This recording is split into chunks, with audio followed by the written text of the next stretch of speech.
चारों तरफ आग लगी हुई थी, बाहर निकलने का कोई रास्ता नहीं था। हर कोई यहाँ वहाँ भाग रहा था। केविन बच्चों की एक बस को इस आग में से निकालने की कोशिश कर रहा है। अब क्या वो इस मकसद में कामयाब हो पाएगा, ये जानने के लिए बढ़ते हैं कहानी की तरफ। तो ये फिल्म नवंबर 2018 से शुरू होती है। हम केविन को देखते हैं जो कहानी का मेन कैरेक्टर है और वो एक ड्राइवर होता है। हर रोज की तरह उसका दिन नॉर्मल था। वो स्कूल में बस ड्राइवर का काम किया करता था, जिसमें उसे बहुत ही कम सैलरी मिलती थी, जिससे उसका गुजारा कर पाना भी बहुत ज्यादा मुश्किल था। केविन के घर में उसकी माँ और एक बेटा है जो केविन का कहना नहीं मानता। केविन उसे लाख समझाता है कि तुम स्कूल में चले जाया करो, लेकिन वो बात सुनता ही नहीं। केविन को समझ में नहीं आता कि मैं अपने बेटे के साथ करूँ तो क्या करूँ। उसके पास एक डॉग भी है। उसे पता चलता है कि डॉग भी बीमार हो चुका है, जिसे वो हॉस्पिटल लेकर जाता है। उसने सोचा कि जब मुसीबत आती है तो वो चारों तरफ से ही आने लगती है। इंसान बुरी तरह फंस जाता है, लेकिन फिर भी वो हिम्मत नहीं हार रहा था। अगले दिन फिर से वो स्कूल जाता है, जहाँ वो बस में बच्चों को बिठाता है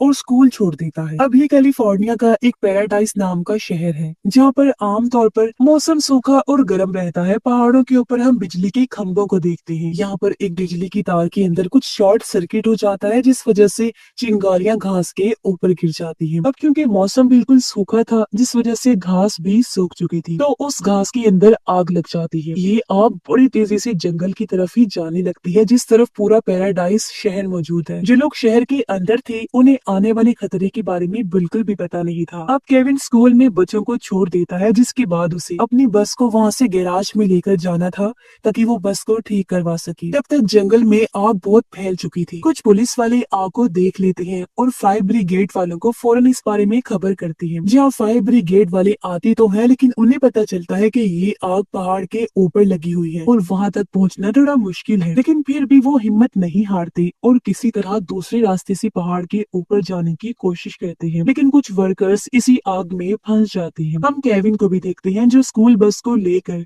यहाँ से गैराज की तरफ जा रहा था। उसे आग के बारे में अभी तक कोई जानकारी नहीं थी। घर से उसकी माँ का कॉल आता है। वो कहती है कि तुम्हारा बेटा उल्टी कर रहा है और उसे हॉस्पिटल ले जाने की जरूरत है। तो केविन कहता है कि परेशान होने की जरूरत नहीं है, मेरे पास बस है और मैं किसी मेडिकल स्टोर से दवाइयाँ लेकर आ रहा हूँ। इसीलिए वो गैराज की तरफ ना जाकर सीधा मेडिकल स्टोर की तरफ निकल जाता है, क्योंकि उसे अपने बेटे की भी जान बचानी है। अब शहर के अंदर खड़े होकर ये धुआं साफ देखा जा सकता था। उन्हें पता चलता है कि हवा भी हमारी तरफ ही चल रही है, यानी कि ये आग बहुत जल्दी शहर तक पहुंच जाएगी। पुलिस वाले एक जगह इकट्ठा होते हैं और इस बात का पता लगाने की कोशिश करते हैं कि ये आग लगी कैसे है, क्योंकि अमेरिका के जंगल में आग लगना एक नॉर्मल हादसा होता है, लेकिन आग इतनी ज्यादा तेज लगना ये नॉर्मल नहीं था। कुछ आग के ऊपर तो उसी टाइम पे काबू पा लिया जाता है जो छोटी मोटी आग थी, लेकिन इस वाले एरिया की आग के ऊपर अभी तक कोई कंट्रोल नहीं था। पुलिस वालों को पता चल जाता है कि वहाँ पर बिजली की लाइंस लगी हुई हैं, और जब आग की चिंगारियां आई थी,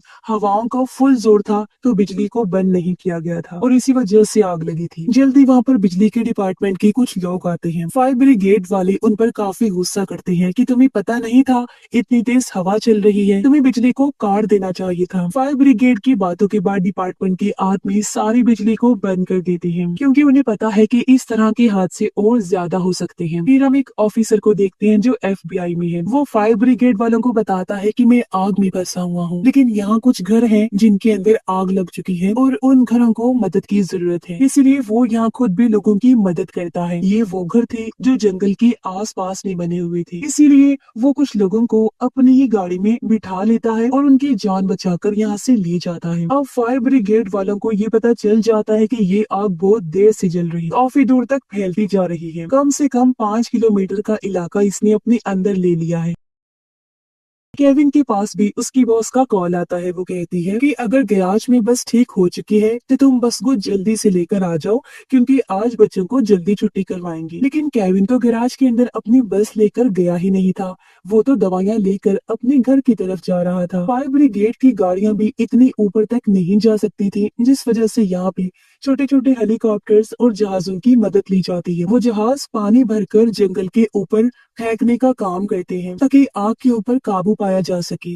लेकिन इतनी तेज आग के ऊपर काबू पाना बहुत मुश्किल लग रहा था। आग बस बढ़ती ही जा रही थी और इसीलिए आग बुझाने वाले और भी हेलीकॉप्टर्स की मांग करते हैं, क्योंकि जमीनी रास्ते से आग को बुझाना मुमकिन ही नहीं था। अब एफबीआई का ऑफिसर कुछ लोगों की जान बचाकर जंगल के अंदर से निकल रहा था, लेकिन आग उसकी चारों तरफ आ जाती है। उसे पता चल जाता है कि मैं यहाँ से बचकर नहीं निकल सकता, इसीलिए वो सभी लोगों को तालाब के अंदर भेजता है ताकि वहां जाकर सभी लोग अपनी जान बचा सके। केविन को भी ये पता चल जाता है कि जंगल के अंदर बहुत तेज आग लग चुकी है और फायर ब्रिगेड की गाड़ियां उसी तरफ जा रही हैं। इसीलिए वो अपने बेटे से बात करता है और कहता है, मैं बहुत जल्दी तुम्हारे पास पहुंच जाऊंगा और चाहे कुछ भी हो जाए घर से बाहर मत निकलना, क्योंकि जो धुएं का गुबार था वो पूरी तरह से चारों तरफ फैल गया था।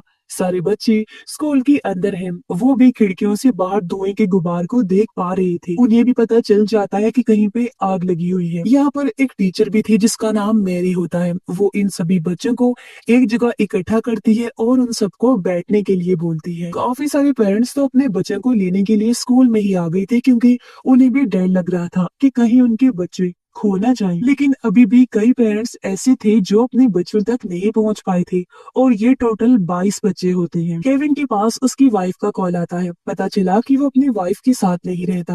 उसकी वाइफ को भी ये पता चल जाता है कि मेरे बेटे के साथ कुछ हुआ है, इसीलिए वो केविन को कहती है कि तुम्हें हमारे बेटे के पास जाने की कोई जरूरत नहीं है, मैं उसे तुम्हारे घर से ले लूंगी। उधर स्कूल के अंदर से एक वर्कर सभी ड्राइवर्स को कहती है कि जिस भी ड्राइवर की बस खाली है स्कूल में पहुंच जाइए और बच्चों को अपने साथ ले जाए, क्योंकि यहाँ स्कूल में अभी भी 22 बच्चे फंसे हुए हैं। उनके पेरेंट्स हमारे तक नहीं पहुंच पाए, पर बदले में कोई बस का ड्राइवर जवाब नहीं देता। सिर्फ केविन ही था जो स्कूल के पास आया हुआ था, इसलिए वो जवाब देता है और कहता है कि मैं बहुत जल्दी स्कूल पहुंच जाऊंगा, बच्चों को रेस्क्यू करके निकाल भी लूंगा। इसीलिए केविन जल्दी से अपनी बस को भगाकर इस जगह से स्कूल की तरफ जाता है। उसने बच्चों को रेस्क्यू करके एक खाली जगह चीको पर पहुंचाना है, तो केविन जल्दी से स्कूल में पहुंच जाता है।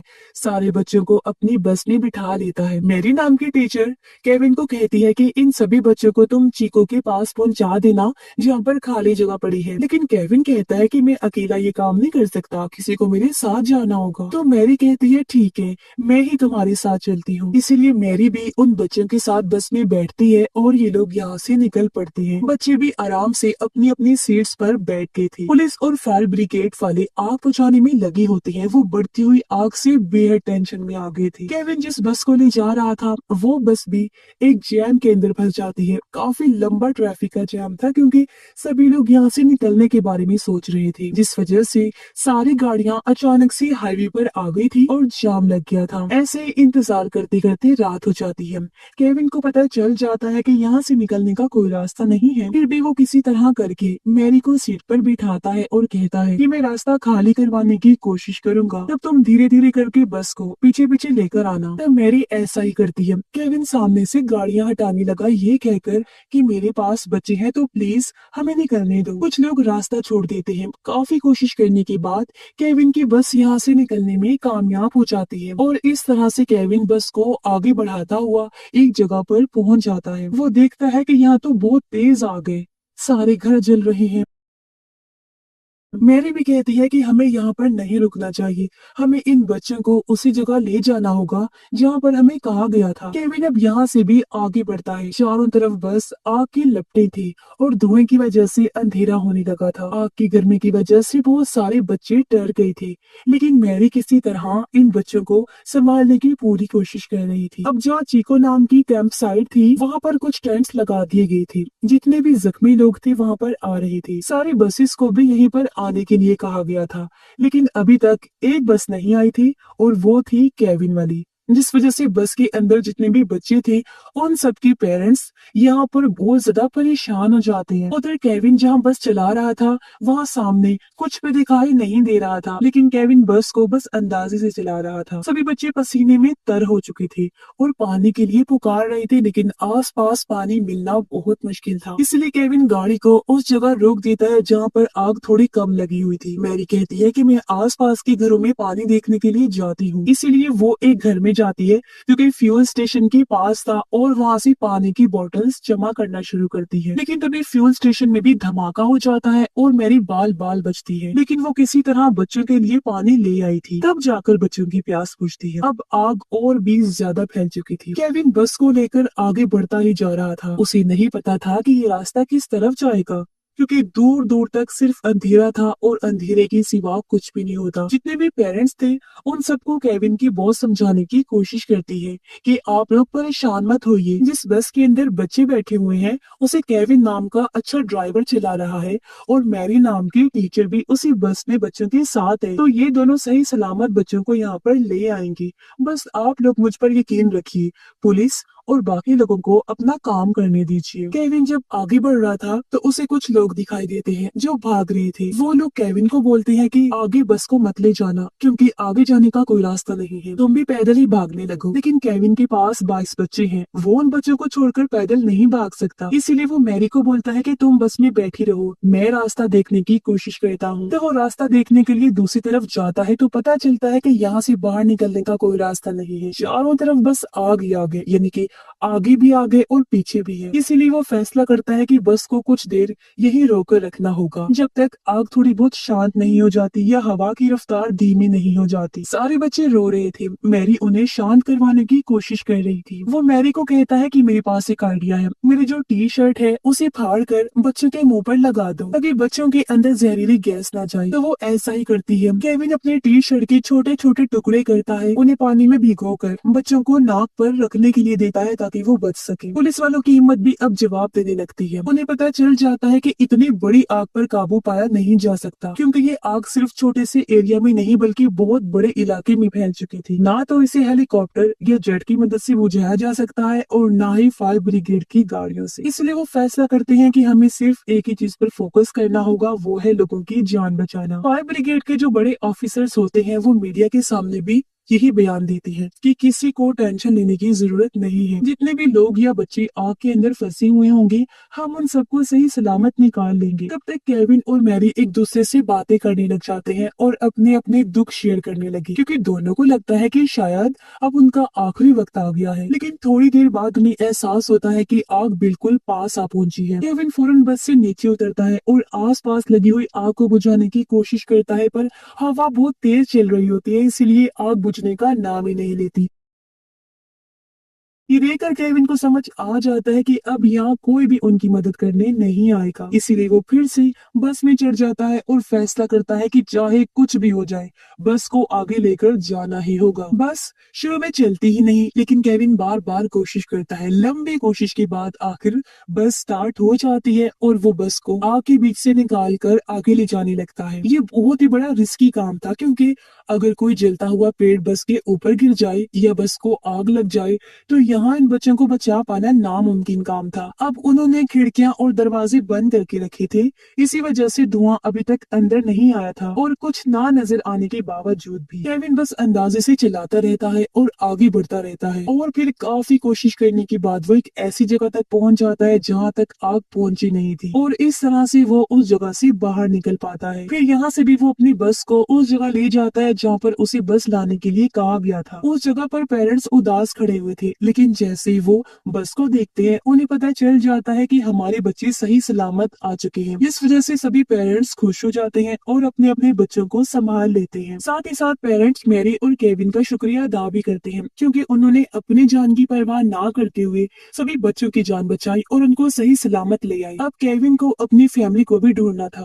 वो यहाँ के कैंप के अंदर अपनी फैमिली को ढूंढने के लिए जाता है जहाँ उसे अपनी माँ नजर आती है। वो अपनी माँ को देखकर बहुत खुश होता है और पूछता है कि मेरा बेटा कहाँ पर है। उसकी माँ कहती है कि तुम्हारे बेटे को तुम्हारी वाइफ अपने साथ ले गई है। और अब इस आग वाले हादसे के कुछ दिन के बाद का टाइम दिखाया गया जहाँ फाइनली किसी तरह आग को बुझा दिया गया। लेकिन आग बुझ जाने के बावजूद भी आग ने अपने निशान पीछे छोड़ दिए होते हैं। केविन अपने जले हुए घर के पास जाता है और यहाँ पर अपनी फैमिली की फोटो देखने लग जाता है। उसे इस बात का दुख भी हो रहा था कि मेरे साथ साथ सब लोगों के घर जल के राख हो गए हैं। तभी यहाँ पर एक गाड़ी आती है जिसकी तरफ केविन देखने लगता है। गाड़ी के अंदर से उसकी वाइफ और बेटा बाहर निकलते हैं। उनका बेटा केविन से मिला और दोनों बाप बेटा सही सलामत है, इस वजह से बहुत खुश होते हैं। केविन की वाइफ को भी अपनी गलती का एहसास था और ये लोग फिर से एक साथ रहने का फैसला करते हैं, क्योंकि इतने बड़े हादसे से वो लोग गुजरे थे, उन्हें काफी मुश्किल का सामना करना पड़ा था, जिस वजह से उनको फैमिली की अहमियत और एक साथ रहना कितना अच्छा होता है ये समझ आ गई थी। और इसी के साथ इस फिल्म की कहानी भी यहीं पर खत्म हो जाती है।